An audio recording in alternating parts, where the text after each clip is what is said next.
I never told anybody, but getting that apartment was nothing short of a miracle. All I knew about Laura was that she worked part-time at the offices of the landlord on the first floor, and that she kissed like a tango.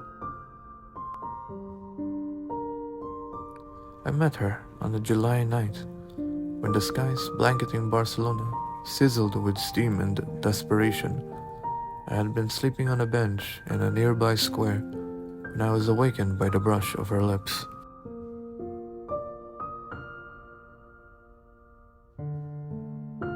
Do you need a place to stay? She led me to the lobby. The building was one of those vertical mausoleums that haunt the old town, a labyrinth of gargoyles and patch-ups, at the top of which you could still make out 1886 somewhere beneath the layer of soot. I followed her upstairs, almost feeling my way in the darkness. The building creaked under my feet like an old ship.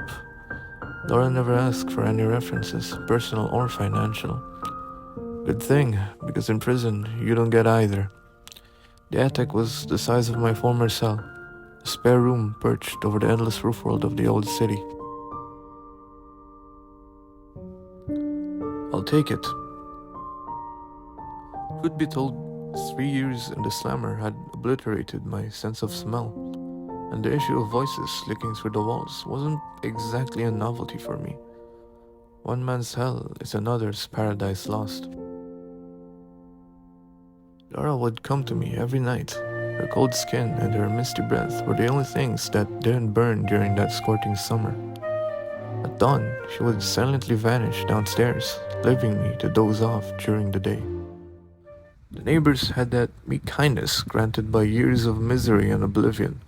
I counted 6 families, all with children and old-timers, reeking of dead flowers and damp soil. My favorite was Don Florian, who lived right downstairs and painted dolls and tin toys for a living. I spent weeks without venturing out of the building. Spiders were building arabesques at my threshold, but Doña Luisa on the 3rd floor always brought me something to eat. Don Florian lent me old magazines and challenged me to endless domino matches. The kids in the building invited me to play hide and seek. It was a good life. For the first time ever, I felt welcomed, even appreciated. By midnight, Laura would bring me her 19 years, wrapped in white silk, and give herself to me, as if it were the last time. I'd make love to her until the break of dawn, savoring in her body everything life had denied me. Afterward, I dream in black and white, like dogs and cursed people. But even the lowest of the low sometimes get a taste of happiness in this world. That summer was mine.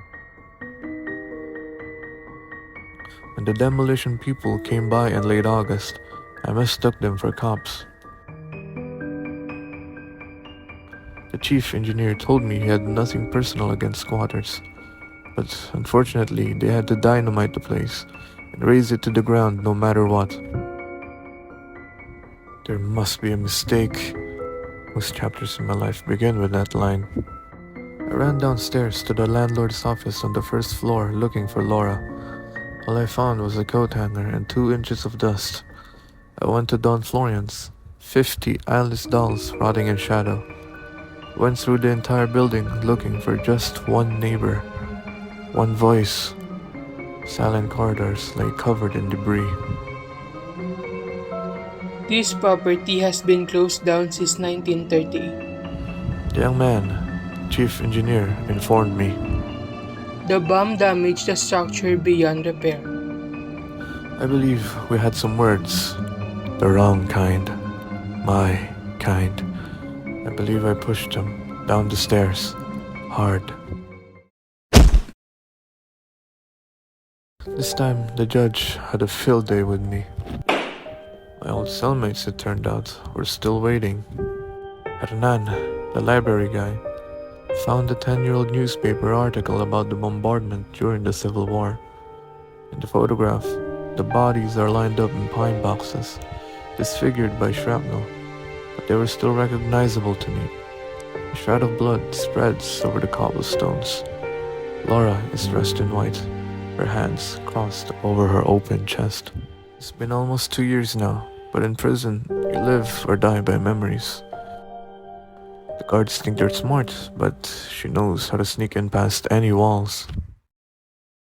At midnight, I am awakened by the brush of her icy lips. She brings regards from Don Florian and the others.